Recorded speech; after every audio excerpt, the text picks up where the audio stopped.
it's lovely to have you all here.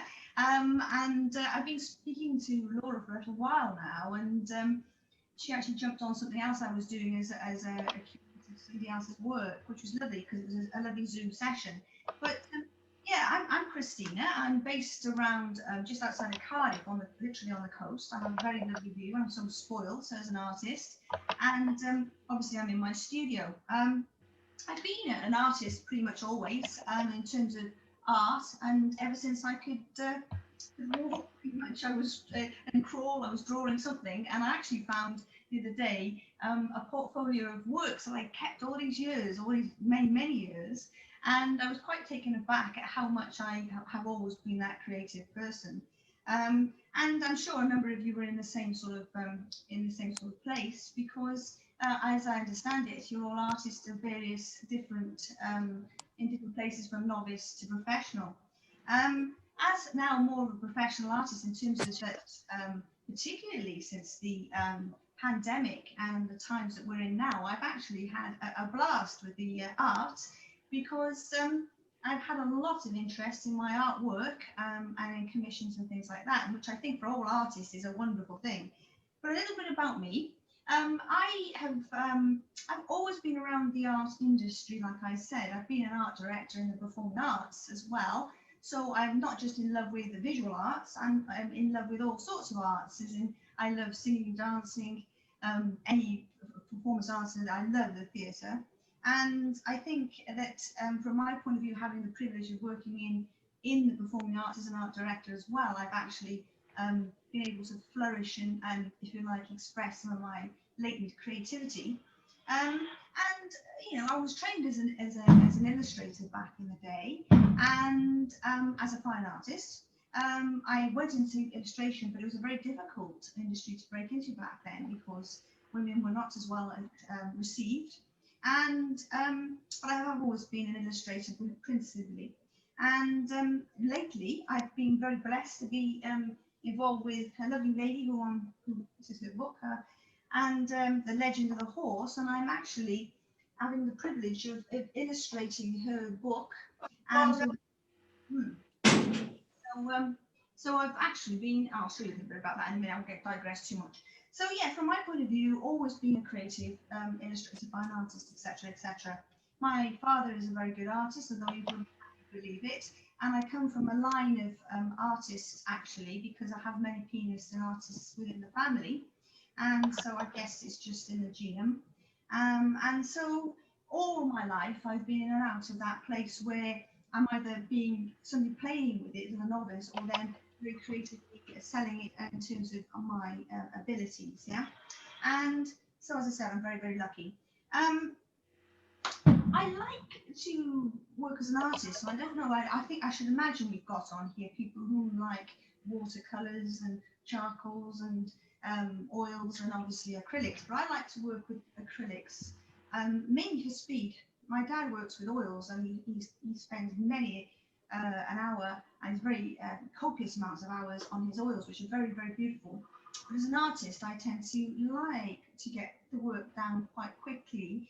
And that's come as to being mainly because a lot of the time I've got a lot of other things on, as Laura kindly said. I have a media company as well. Although in these times, the poor old media company has taken a bit of a dive, and everything else has had to come up. And I think we're all in those times. I think that it's very pertinent to talk about the fact that as I work with many artists, because I said I have Julia's Gallery, which is an online gallery, but it also has the ability to be. We actually work in a very innovative way to market and work with people's work. And I talk to a lot of artists, and many artists during these times have actually either sort of had an absolute blessing of the time. They've been able to create and express, and that includes the sculptors as well, all the way to, you know, sort of people who have are sort of get lost with it and have had to find their feet, although their work is very, very wonderful, and they're very resourceful and very imaginative. And I think we all need a lift at these times, and being part of this wonderful the society that Laura's kindly invited me. I appreciate that, Tom and Laura. Thank you for inviting me, by the way. I think that you've got such a latent amount of people around you to support one another as artists, so it's really very good. Now, a couple of things. I think I'm going to start with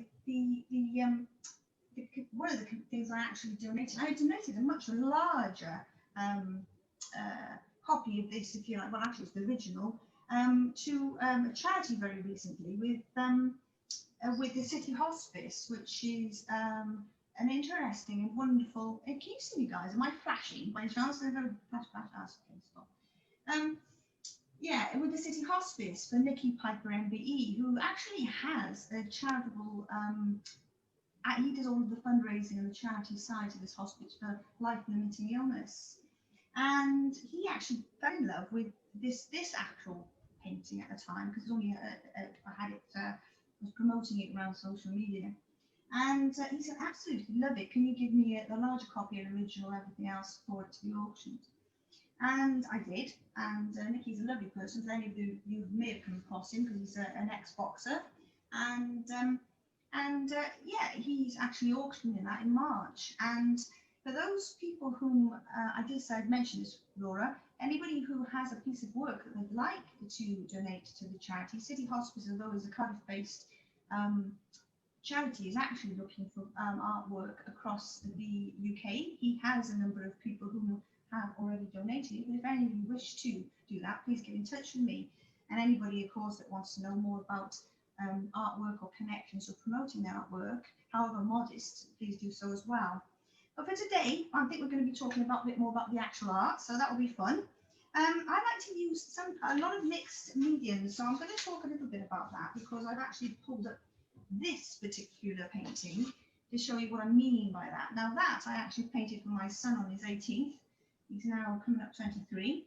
But I actually like to use sometimes fabrics and strange things like feathers, because when I actually, when I was taught art back in the day, we used a lot of textiles and mixed media crafts. And so the art teacher that I fondly remember, and Mrs. Burton, always encouraged us to actually mix the media and colour. And I've fallen in love with colour ever since. My son has an affinity for, as you can see, these sorts of dragons. And so for me, this sort of thing lasts the time, it's fine, and it's lovely, but it gives it an actual 3D texture. So I actually like to play around with things, and I'm quite a bold artist in the sense that I'll mess around with mediums. I'll put textiles on, I'll put any sort of glitter on, it become iridescent. This is actually paper based, and this is to be, it actually says to your own self be true, for thine self be true. And so I do that sort of thing, but also, as I've explained, I take on quite a lot of commissions and things. I've been privileged to do anything from this sort of thing, which is quite photographic. This is a famous boxer. My son works with a lot of pro athletes. This is Lee Selby, and this is him beating somebody, and he signed that, and of course that's a signed memorabilia print. And so when I get work, I get a diversity of work, and I take on a diversity of work even when I lack the courage sometimes to think I'm going to actually produce a likeness of somebody. And when I start anything, I tend to in this instance, this is quite more realistic, but I tend to take on an idea and then I build upon it. And I don't know how many of you, and I'll ask you later about this, actually find that your paintings take on a life of their own, and you start to sort of evolve your idea of what you're going to actually produce, and all of a sudden it has its own characteristics. But for me, as an artist, I find that, so I use a mix of imagination and a mix of sometimes realism, or if I get captured by an idea, as I did this here, which has become one of the most popular things of the time, I then reproduce it. This particular hair here is a commission for somebody else, but they wanted the cooler tones, whereas I've already ascertained and told you that as you probably ascertained, sorry, that other people have preferred the warmer tones and the hair. Because it's very, very popular, the hair, okay? If anybody fancies painting something, hairs are very popular. But it denoted for a lot of people, interestingly, because people read into painting so much, he denoted renewal and vibrancy. And during this pandemic, he's become quite symbolic to people when I post him around social media, even as an expression. of the times we're in, which I find fascinating.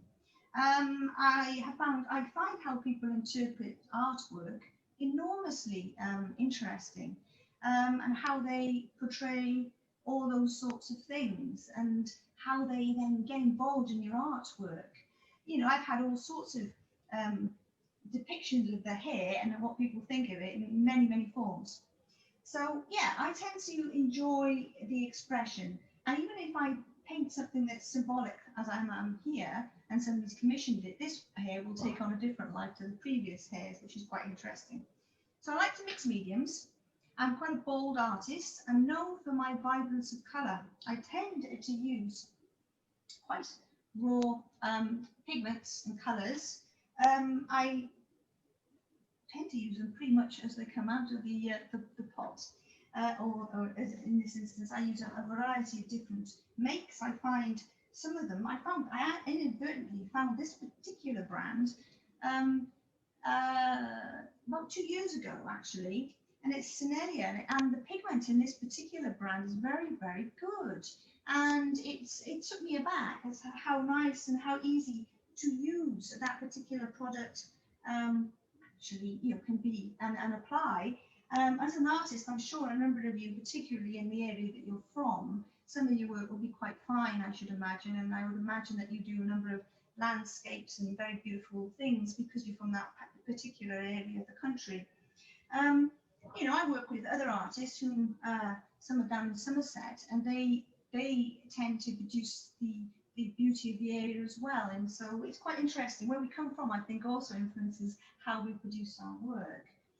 But then, of course, you know, like every other artist, I also use the cheap stuff when I need to use lots of whites and blacks and yellows, because I go through them so quickly at times that I find that I go through so much in the way of, if you like, paint, that it starts to become cost prohibitive if I'm not using, if you like, if I'm not buying those more cheaply, perhaps.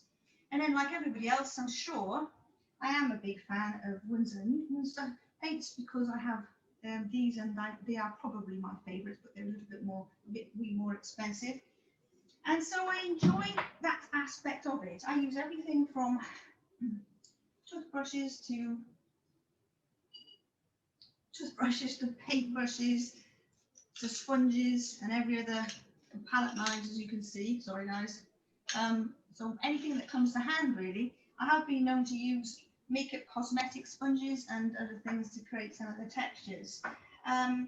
Because I'm a speaker and a bigger personality, people do tend to enjoy some of my stories around my pictures, which I think helps an awful lot when I talk about paintings. And if any of you have that sort of personality, and you like to express that within your understanding of your artwork, I think that goes a long way. Many of the artists I work with who are willing to sort of, you know, express how they got to where they, how they came to produce the work that they produce. A lot of people do tend to like that, even when you acquire a personality. So for me, I've always had a passion for it. I am an absolute advocate of artists, artwork, and obviously my own work. And as I said, I like all artists, though I do worry that people are going to enjoy what I produce, and I'm sure we're all in the same boat there. Now, I think I've covered that quite nicely there. Now, when I take on a commission, I don't know how many of you had commissions. They're very, very interesting things to do. When you take on a commission, say for a book or an illustration, which is one of the areas I tend to find myself in because of the fantasy side of things that I've produced in the past, I find that I've got to adhere to very strict ideas that the writer has in their head that I've got to produce on a canvas or initially in a drawing. And I find that as writers, and some of you may be writers because artists tend to be writers and speakers and painters, but you find that the richness of that has to come out on the canvas, or come out in the book, or come out in the drawing. And I've often found that quite challenging, and I've had to adapt ways of doing that, where I will actually draw up the initial idea and then get the writer to agree to that literally as an every aspect to that before I've actually taken any further from the drawing board, if you like, onto the canvas. And because money's on the table, because you're producing something that's going to be their end product, they're going to put it in a book, then I find that I have to spend a lot of time in draftsmanship of that. And I've got this current book that I show you, and there are a number of characters. This lady has produced a lot of characters. But, you know, like all artists, I initially draw up a concept piece of artwork. She actually wanted these are actually night unicorns and they all change colour. But it's more of a children's book. And I started drawing up all sorts of illustrative pieces. And then when she's finally settled on what she actually wanted, then I obviously then drew that up into scale and actually used this marvelous stuff. This is. I actually ended up, with my husband's help, using image tracing to give it the sizing and its perspective because it had to be larger. So these are interesting challenges as you work as an illustrator, because the writer has very strict ideas of how they want that produced.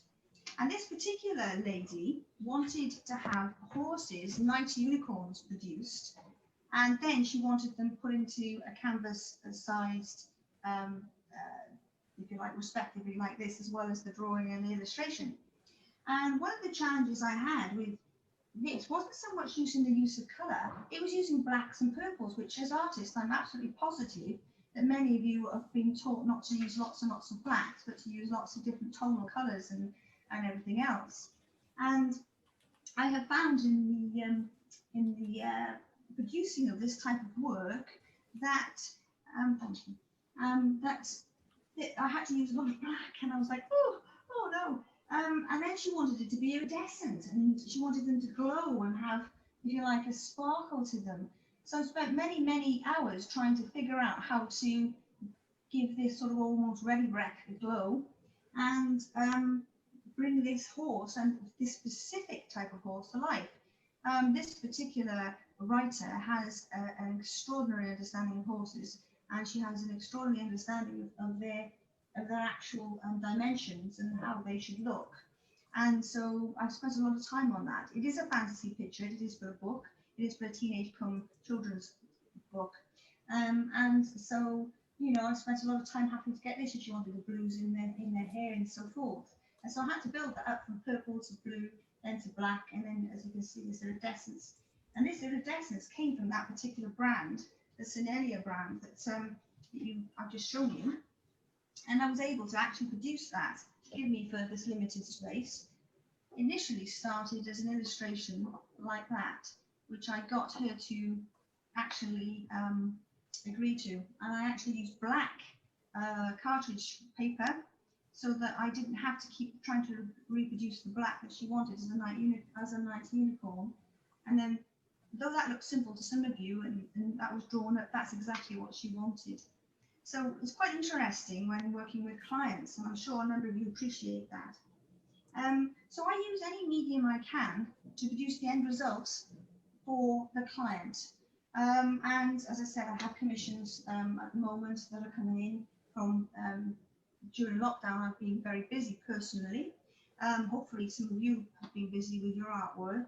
I'd recommend it. We have plenty of time to get into our headspace. I find that when I do create, I have to spend some time, some still time, enjoying my environment. A lot of times I like to listen to music. When I say music, I do mean classical type music or jazz. Hit the buttons, download, and get started. Ooh, sounds exciting. It's going to be downloaded. And so, yeah, I find that I tend to like to sort of get into a space, or sometimes it's very silent, but mostly I do like to do that. And then I can sort of get going. I have other particular interests. This particular canvas has been primed, as a number of you will do, with gesso. I like to, even if I have a better canvas, I tend to like to prime a canvas, because the depth of colour, which I'm known for, becomes truer when I actually use a primer.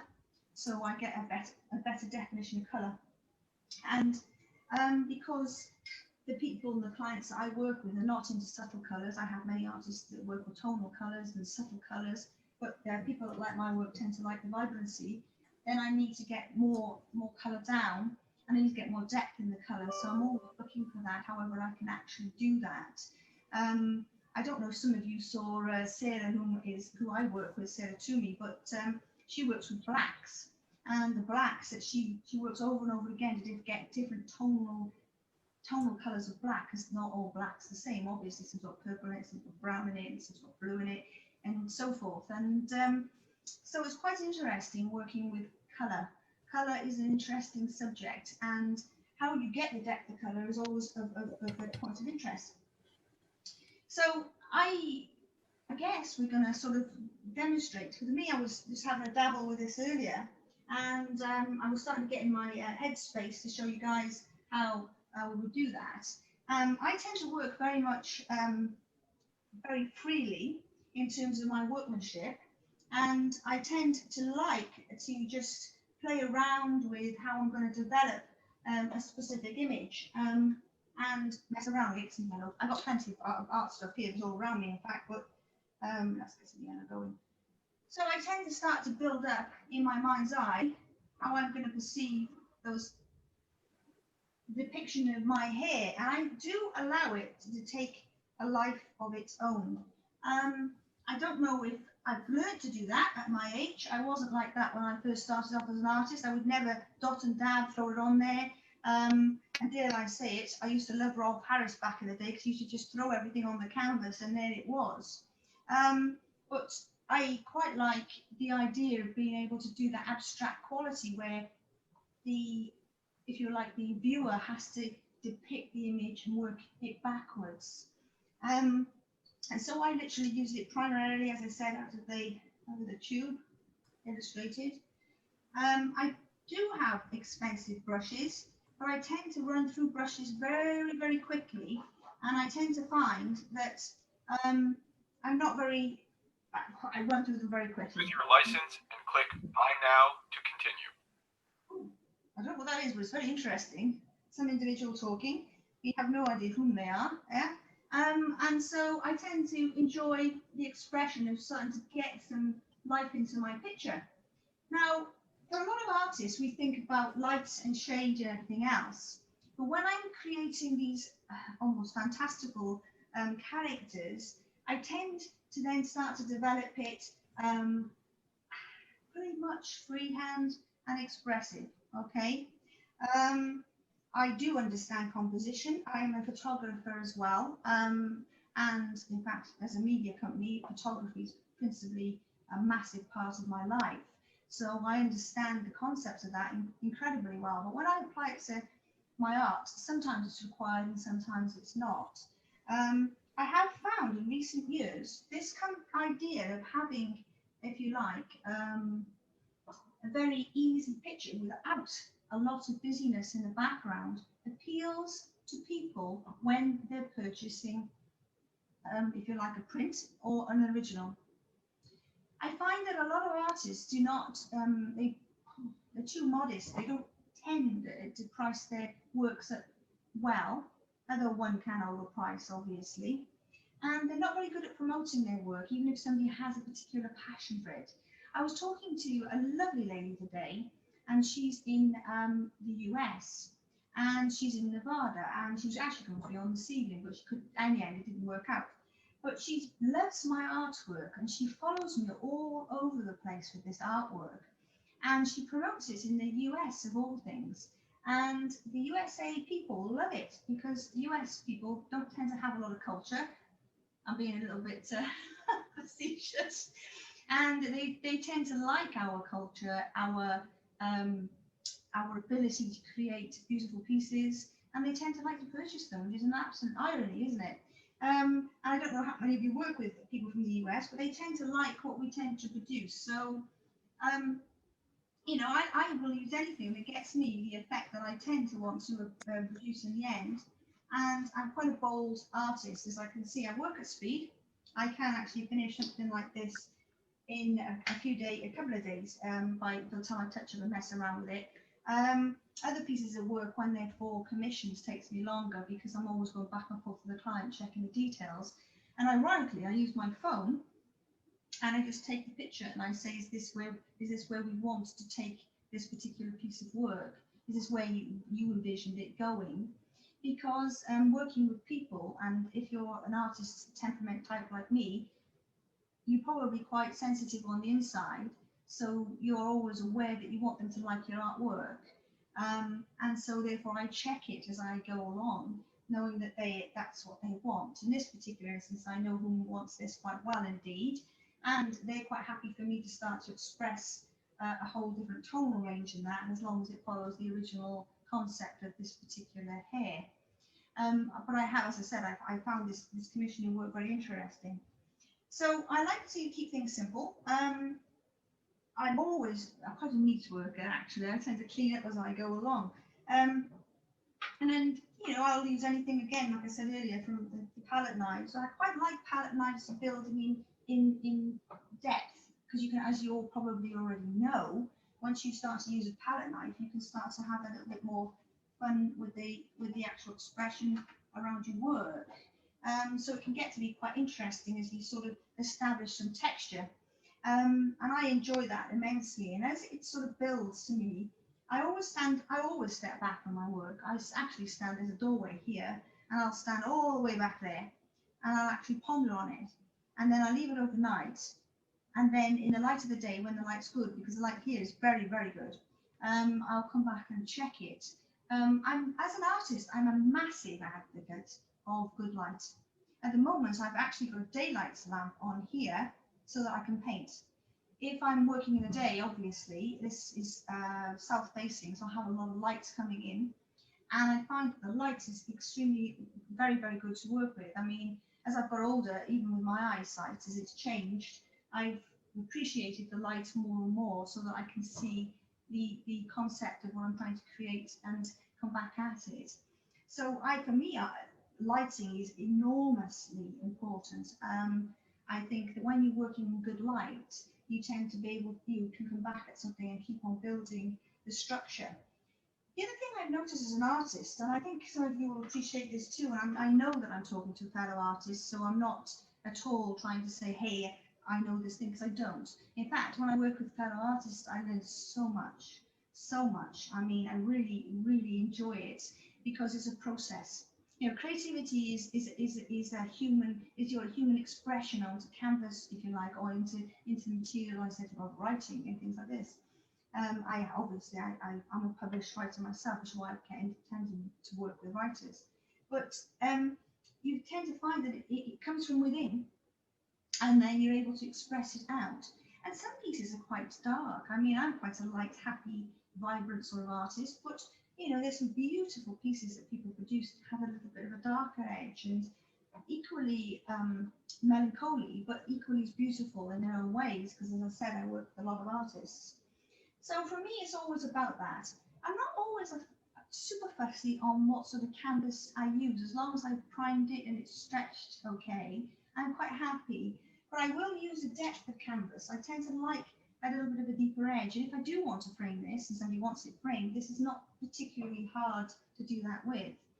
But I do also do a lot of, those who will go to my Julia's gallery will notice that I also do a lot of pencil and pastel drawings, which are Japanese styled drawings and things of this ilk. And they're extremely simplified. And they are incredibly popular. And all I do with those is mount them. I just simply mount them myself. I'm sure a number of you artists can mount beautifully. A number of, many of us have been taught to do so. But I mount them, and they're simple drawings, and they are so popular, it's ridiculous. I was casually walking through Cardiff, for those of you who know Cardiff. It's got an incredibly lovely Victorian arcade system where you can walk through and see all these lovely shops, and they're very oldie-worldy and they're very beautiful. And they're near the castle.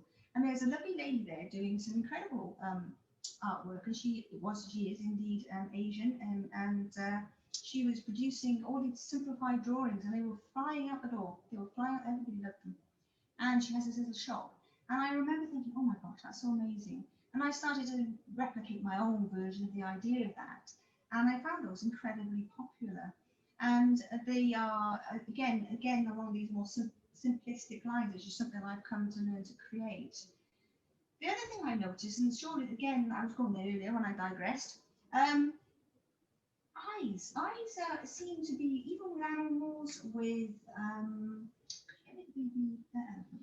With animals, you tend to find that if you have expression with them, even if it's a human expression, you will find that the client or whomever's going to buy your work will want to buy it more because they feel that they're connected to it.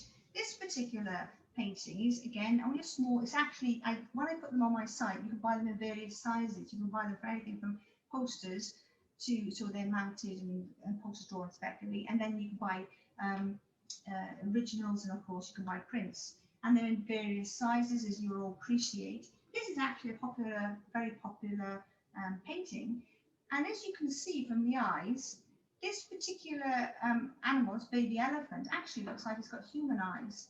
That, believe it or not, was its selling point for liking this particular painting. Now, to me, it's quite childlike. To me, it's like something you put in a nursery. But many people have liked it because of the expressive eyes. And as you can see, I've used, again, this iridescent effect here. I think I might have that behind me, but I'll find that in a minute.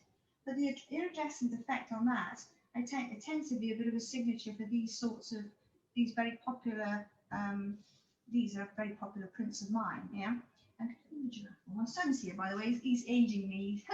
He's in the background. So somebody is handing me things from off our wall because we have, we're very lucky to have a bit of space. There we are, thank you, Liam. And as you can see, even with this seems to be such a simple drawing, and I know a number of you could reproduce something of this ilk. Again, it's acrylics. Again, it's fast drying. I like acrylics.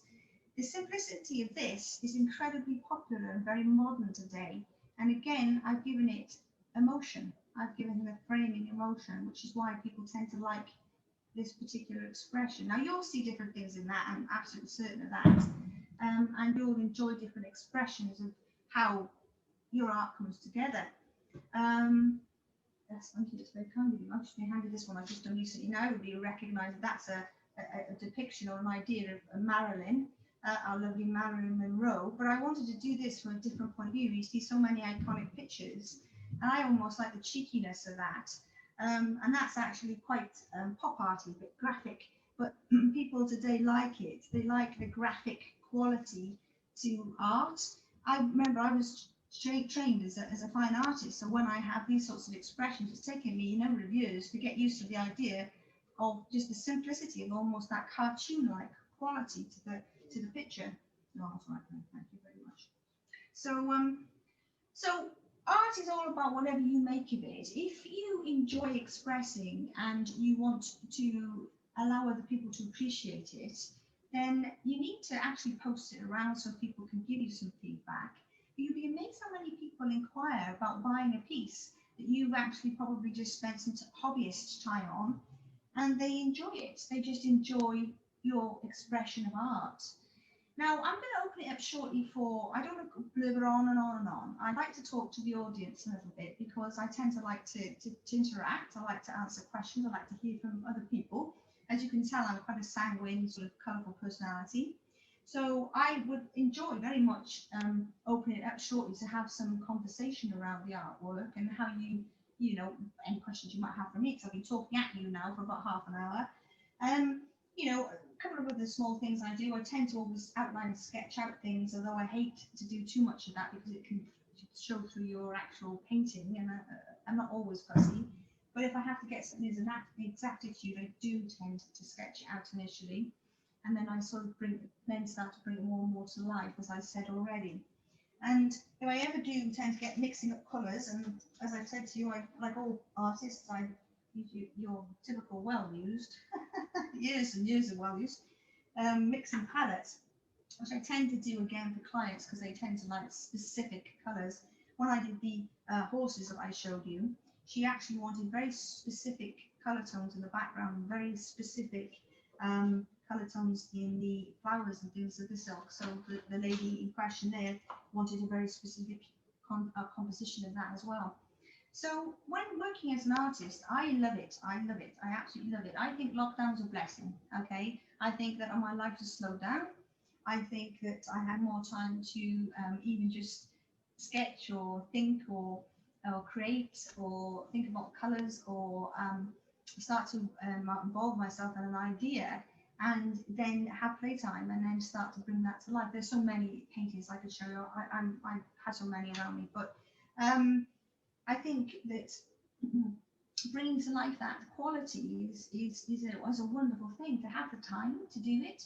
I mean, up until recently, I would always paint and do commissions, but I would never have the time to actually say, hey, that's it, I'm going to really dig into that and I'm really going to spend some time doing that. And I think we're in a lull time. I know you guys have gone into lockdown today in England. We in Wales have been in lockdown pretty much all the time. We have a wonderful Welsh minister who's put us in it most of the time. Joking aside, it's been quite comprehensively an interesting time because it's given us a lot of time in Wales to create.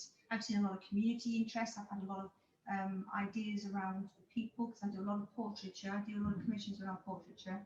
And I see all sorts of things that inspire me, families playing together, things happening. I have a lot of other things going on that I didn't see previously. For example, tonight, although I like fireworks, although my cats don't, I see the explosion of colour and I start to think about other ideas because everybody's out tonight because they're not going to a commercial event, obviously doing their own thing. And I think creativity is all around you, inspiration is all around you. I think you need to look for it. But the biggest thing I've learned with working with other artists and obviously finding myself is the authenticity of who you are has to come through in the painting, not just copy something that you've seen. And I think as artists, we're very guilty of thinking that we oftentimes need to copy somebody's work or replicate an idea, when really, I think it's our authentic selves that we tend to really, really enjoy. I work with an autistic painter who is severely autistic, and whose work is incredible. And he's called the painter of light, and he's able to reproduce light sources incredibly well, across water, anything, all things. So light is his fixation in terms of, because he's autistic, and he has the most beautiful paintings, and he spent all of his time doing that. And anybody that wants to have anything that's got anything to do with light, reflection, composition, ideas, this is the man that does it. And I couldn't replicate that, not like he can. And if I wanted to, I could try, but I would never get to the same beauty that he is able to produce in his work. So when I see artists, the most interesting thing that I tend to work with is people whom perhaps even when they're an older person, and I'm older than I look, find themselves in a place where they haven't found their voice or their true expression. And once they do, people start to love their work. And maybe you don't want to sell, maybe you don't want to do that. I didn't start off thinking that. But when people start to appreciate your work, you start to feel appreciated. And there's a lot of wonderful, there's a lot of part in that you can take back with you and think, oh, wow, that people can see something that I can see, or feel something I can feel, which is the most important part in my work. So I think I've waffled on a little much now. So I'm going to open it up for thoughts and questions and say hello to everybody properly, because I've seen you coming in, but I haven't had a chance to. So I believe it's Tom. Could you open that up for us to have a conversation with some people, please? Yeah. I'm just unmuting everybody. Oh, thank you, Laura. Meeting. Thank you. Thank you. It's a pleasure to be on tonight. It's quite funny. Well, there we go. For myself. So who have we got here? We've obviously got. Is anybody a professional artist, or are you all within the amateur or novice side of it? I say novice, not very good. But who have we got here? Barry, what do you paint? Well, you did say Barry, did you? Yeah, you say Barry. Yeah. Yep. Yeah. Well, I haven't really been painting more seriously until retirement, which is a little way back. I mean, Nice. I've always been keen as a kid, did A-level art and stuff like that, and like you, I'm a very keen photographer. Oh yes. And it's interesting because your hair there is what I love to photograph, and they're not easy to find. But anyway, so but the thing is, I a bit of landscape work and stuff.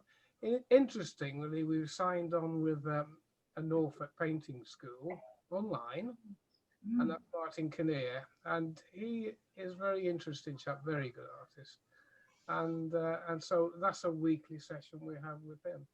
And again, he you know, you say about copying other artists, he doesn't copy them, but it inspires him, and he'll work in a similar style on each artist.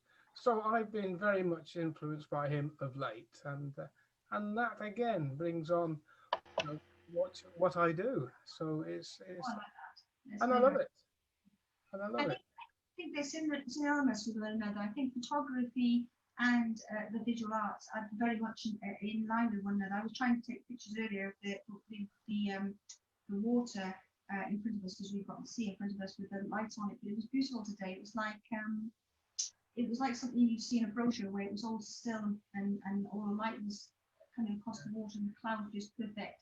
I think, you know, as a photographer, I'm like, wow, that's awesome. Let's try and capture that. But yeah, I think that's wonderful. I really like that. I don't understand what you mean when you say that the chap is taking perhaps known artists and then helping you replicate the quality within your artwork that they would produce. That sounds very interesting. Any of us who study history of art will appreciate that. So it's very nice. Yeah. What about anybody else? Any questions at all? Or Sorry, say again. is there any questions from anybody else in there? I can see lots of other. I mean, the only question I've got: do you actually? I mean, yes, you've got a lovely hair there. I mean, do you actually use a reference, or is it purely a rough idea and go with what's the That's a good question. I'm very lucky to have a. People don't use the word photographic memory anymore, but I have a very good memory. I can remember faces and things from a long time ago. I can then study something, or I might have seen an idea, and then I'll be able to put it in my mind's eye, and then, if you like, reproduce the concept of it. I don't know where it comes from. I've always had it. I can find my way around. I navigate anywhere as well. I just have like a 3D memory. So I take some ideas and I can hold them in my head. It's partly like why I like enjoy, and I appreciate your reference to photography, because I can actually take an image and think, hang on, I can bring that forwards to something else. It's a good question, actually. Very good question, in fact. Maybe I'll shut up. Let somebody else have the floor. Thank you, buddy. I knew you'd be game, because you came on quite early and you're very talkative in a nice way. This is lovely. Anybody else got any questions at all? Oh, well, I've got one question. You mentioned you're looking for artists to promote their work. Is there any specific type of artwork that you're looking for? Or? No, I'm very open to artwork, because I know that the client or the customer likes a variety of different ideas. It depends on the personality of whomever you're producing your artwork, or if you're like exhibiting your artwork for. I have artists that sell their work for thousands of pounds, all the way to a few £100, all the way to obviously then prints and other things. I prefer to work with people whom their work has some value, where they've worked through many years. Maybe they may be a novice, but they may have found themselves, and in that work it speaks for itself. But you know, yeah, I'm open to seeing. I'd like to see other people's. I said this to you when I spoke to you before, Laura. It would be lovely if other people would show me their work, to see if I could connect them to people, or they'd be would like to work with ourselves, of course. And you know, I have lovely opportunities, like I mentioned with Nikki Piper MBE, who's looking. It's now moved to March. It was going to be in November. Who's looking for artwork across the nation. She's got people in London, some people down at Somerset, obviously the Cardiff area, and so that would be nice too. So anybody who's willing, who's wants to put their sort of hand up and say, yes, I'd like to contact me. If you could get the details, my details to them, it's julia's.gallery, and you can find me on Facebook under that as well, and Christina Hartery, actually it says on the side bar there. And I'm easy to find. I've been around this for a long time in terms of art and art direction and art in general. I've taught art. I didn't say that earlier, did I? And so I teach art as well, but I tend to take a concept, like Barry said, and I will develop somebody's latent ability to work in a certain area and work with them on that and allow them to express it. So who else? Any other questions? Because they're good questions. Anybody else? We've got a nice quiet room, yeah? Gone all quiet. Who else produces, who produces, anybody produce watercolors or oils, or what do you prefer to work in? You like working acrylics like me, or what do you all do? It's Fiona here, Christina. I use watercolors. Have you looked at you saying about the luminosity and the sort of iridescent effects you want? I found an amazing brand, and I use their watercolors. I think they do acrylics and oils. It's Daniel Smith colors. Oh, no, I haven't. Yeah, it's Daniel Smith. I mean, their watercolor range runs to over 200 colors. And they only do the colors, but they've got everything in their watercolor range, from all your normal colors through to an amazing set of iridescent colors, to your golds, your silvers, your coppers. And they also do what they call a Primatech range, which is pure ground powder. So they actually take the minerals. No, I like mineral art. No, Yeah. And Sennelier is another brand I've used, where their colours are just so pure. Yeah, that's the one. Yeah, that one. Yeah, I've used Sennelier watercolours, but the Daniel Smith colours, and certainly in the watercolour, their paints do things that other brands just don't do, and the way they sort of granulate and move. And although they do, you know, say in blacks, you get your flat blacks, your different blacks, but then you've got colours like lunar black, hematite. Now, you know, the hematite, the black earring, the black stone that you get as jewellery, it's ground hematite. I mean, the cost of some of them is horrendous. Yeah, you know, an amethyst is ground amethyst, and when you put it on the paper, you've got that sparkle because it's got the ground mineral in it. But if you're just using it for little tiny bits here and there, but the colours, and as I say, some of the effects you get, I've never found any other brand will do it. That's interesting, because the lady I mentioned, Sarah Toomey, who I did talk for you guys, she does essentially use pigments and rich pigments, and they're very expensive, but she'll use them in certain amounts, so it's quite interesting. I'll make a note of that. That's wonderful. Now, you sound more confident and like you've been playing around with your artwork. So would you be interested in, or you show me some of your watercolors at some point? Would that be possible? I'd love to. I mean, I don't get the time these days. I work full time, so I don't get the time to spend as much as I want to on my watercolors. But I've been painting, I've been dabbling, you know, for well over 20 years. So I'm confident in your voice, actually. yeah. But certainly with some of it, yeah, I'm out of practice compared to what I used to be able to do, I must admit. We all get like that. I got rusty, even though it's a latent thing within myself. When I took on the commissions, particularly since March, I've taken up a lot. And when I first started taking them on, I was like, oh my gosh, I feel a little bit out of my depth, because I was always working within media, which is primarily within the photography media area, and an art direction. And then I sort of started getting back into the visual arts. And I remember thinking, oh my gosh, you know, I really want to sort of get the pace up here. But confidence is everything in anything anyway, isn't it? What do you do, Fiona, for your job? I'm a highway engineer. Highway engineer and an artist. Wow, that's brilliant. I know that's almost like a contradiction. I just absolutely. Oh, completely. Yeah, yeah, it is. That's really so tickles me.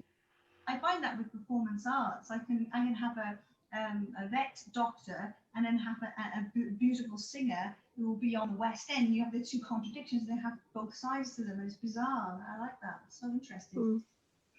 I'd love to see your work. Could you bring that over to me? You can send it over to tina@julias.gallery. That's my email address. Hang on, I have not got a piece of paper. Go on, say it again. Tina, Tina. Yeah. At Julias, as it sounds, JULIAS.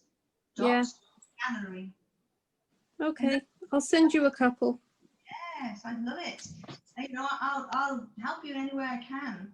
You know, I love artists. I'm not just saying that, guys. I've been all my life's been dedicated to the arts. So for me, it's a big thing. I was originally a nurse back right in the beginning, and then I came out of that and back around to the creative side of myself because it wouldn't let me rest. So I had to do it. So who else would like to ask any questions before we sort of wrap this up? Because it's been a while and you've been extremely patient and I love you. Can you hear me? I can hear you, yes. Oh, good. Okay. I found it quite interesting and wondered, do you do? I mean, I love your hair and so on. Do you do paintings that are not by commission, just for yourself, for your enjoyment? Do you do landscapes? I'm thinking of the phobos movement when I'm looking at all your bright colours, and thinking that would be quite fun. Yes. I'm still trying to get into it. Like you, I was a nurse for 40 odd years, and only when I retired did I decide that maybe I wasn't a nurse. I wanted to become an artist. So I'm still feeling my way very much, and I like bright colours too. So that was interesting, and I'm going to go back on your site and see what else you've got there. Yes, and I have a lot of work that I have not got on the site. I do a lot of things with pleasure, and as you quite rightly pointed out, I love landscape, seascapes a lot. I do a diversity. I'm a very diverse artist. I will take on pretty much anything. I've done a lot of portraiture in my time as well, but because my signature colour, most of my work is always that. It's not always that subtle. Having said that, I've done a lot of pencil, which I do enjoy. What I haven't done for a long time, and I find that allows you a lot more depth, particularly when you're doing portraiture. Yeah. Whereas these are wonderful. You are such a lovely audience of people. Just I'm having difficulty in deciding where I want to head off in the future. I also have enjoyed doing portraits, and I surprise myself with actually my ability to do them. But I also quite like abstract. Again, with lots of bright colours, and I try and paint music. And I'm not talking about painting violins. I'm talking about the colour that a particular sound makes in my head. oh, I like that. So I've got all these ideas, but I seem to be a bit slow in actually getting them down on canvas. I love that. You need to explore, this sort of sensory quality that you've got. You need to explore that, because I have explored it. I have other artists that do that, where they take on an idea, taste an idea, feeling a sound, and then they input it into the canvas. It's incredible. I work with people who are mediums, they're channels, as in they channel spirit, yes, and they will then work on things like that and actually produce them into their canvas work, and it's incredible. It's incredible. It is quite mind-bending and beautiful. But yes, that sounds extraordinary. Yeah. If you've got anything you want to share with me, I'd be willing to have a look at that. That'd be lovely too. I would enjoy it. I don't think I'm quite confident enough to do that yet. In time. Yes. Okay. Thank you. I thought I'd mention, just in case anybody doesn't have a pen and paper on them, if you would like Christina's contact details, you can always just message me at the Art Society and I'll forward them on. Laura's been absolutely wonderful. I've been speaking to her for a few months now. She's a darling of a lady, very, very nice lady indeed. And she said it's been an honour to be on here this evening. Oh, you are lovely. You're such a nice person to talk to. so are you. So are you. Very much. And anybody else got any good thoughts? Because I'm going to need to go on to another Zoom shortly, because believe it or not, I'm talking to the somebody from the United States. But is there anything else anybody would like to ask? Because you've been very, very patient on this bonfire evening, on this lovely firework evening, November the 5th. I wouldn't mind asking, what has been artistically the most rewarding challenge that you've overcome? Oh, that's a nice one. Rewarding in the sense that I've overcome something I thought I wouldn't be able to do has been the horses, because horses are hard to do, particularly when somebody's got a horse fetish for dimensions. Rewarding as it's challenging, I enjoy that. Rewarding for myself, probably when I've stretched myself to the point where I've used colour combinations and compositions I've never thought I'd use, and then thought, wow, that's extraordinary, where did that come from? And recent times during lockdown, I've actually been doing that. I've been actually using combinations that shouldn't work together and ideas that shouldn't actually take a life of their own. And then I feel like I'm challenging myself. And if I have, I'm quite a happy person, but if I have times when I'm going through melancholy phases or feelings, or I'm listening to a particular piece of work that I've listened to, say, I like music a lot, but I listen to music and I sing, I feel that sometimes when I want to express something, and if I can get that out within the artwork, then I've actually achieved something quite magnificent. I know a lot of artists feel like that because they're quite feely sort of people, and that includes the men, where they will express something from within on a canvas and then think, oh my gosh, that's amazing. You know, I actually managed to conceive of that. It's a very good question, actually. Thank you. Yeah.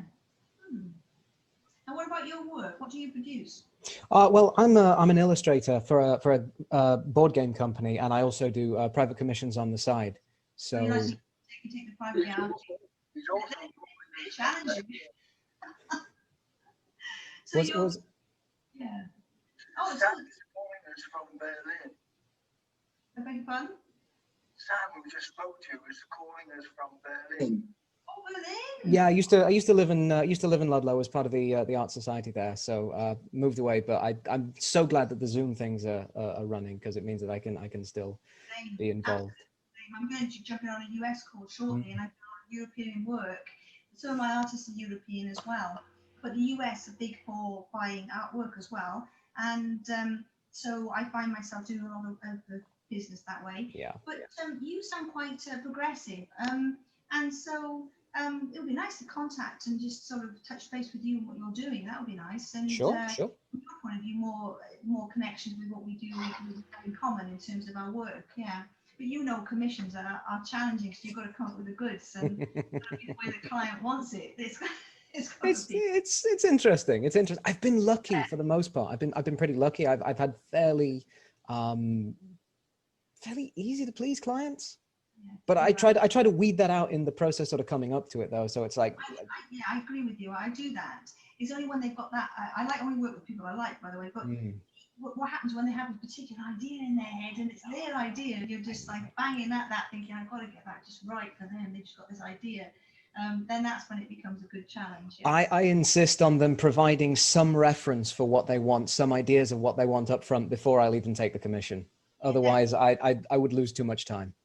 Definitely. I mean, the amount of time I spent, the last client, this one, with the book, it was she was courting back and forth, bam, bam, back and forth. And I said to me, send this idea, send that idea. What do you mean by that? What do you mean by this? And she was sending pictures and we were drafting things and just concepts. Because for a long time, the concepts get played with before anything else happens, which you obviously know. I've done a lot of illustration and lots of other things. I only mentioned the most recent thing, but yeah, very much. Yeah, you sound very confident. Again, it's nice. I've been doing this. I've been doing this for a fair few years now, so I'm fairly comfortable. Been able to make a living at it for a little while as well. So I like to hear that, because every other artist out there thinks, I want to make a living at this thing, or these people like my work, and so that's brilliant. Yeah, lovely. But you're on Facebook? I am. I'll find you. I'll find you on there.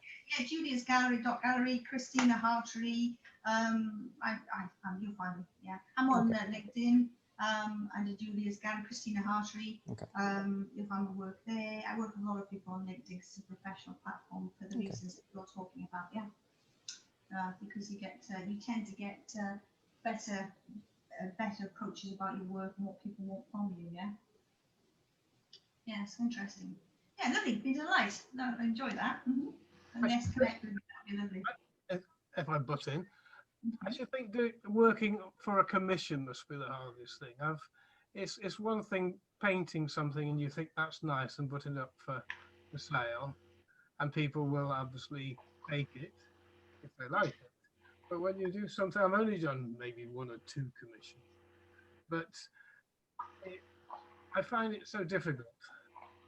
Because you see what you. I mean, you obviously have and Sam down there, a lot more experience on stuff like that. But I just think that I mean, as I say, my very limited experience, but I should think that is hard. It is, but you need to step out sometimes because people really surprise you with how they feel about your work. You're always going to get people who love and hate what you do. And I think it's in this day and age, and I'm going to be a little bit controversial, people have got far too much to say about what they don't like. And I think if you listen to that too much, they're not polite. They're not giving you any constructive quality to it. As much as is humanly possible, one must get away from that. I must admit, my husband's far better at that than I am, but he'll say to me, don't worry about it. But the point is that, you know, I think a lot of times it's all about whom appreciates you and what you've got to offer and where you're taking something.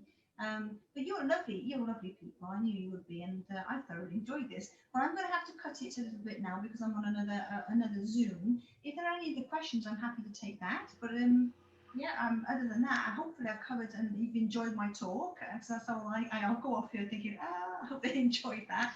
But you enjoyed it. That's lovely. Well, you've been absolutely delightful. Thank you. And thank you for inviting me, Laura. And I look forward to working with you more and getting to know you all. And if you have anything you'd like to ask me or anything else you'd like to share, I'm more than willing. And I know you just asked Laura as well. And thank you, Tom, for co-hosting. I appreciate that very much. It's lovely. Yeah, thank you.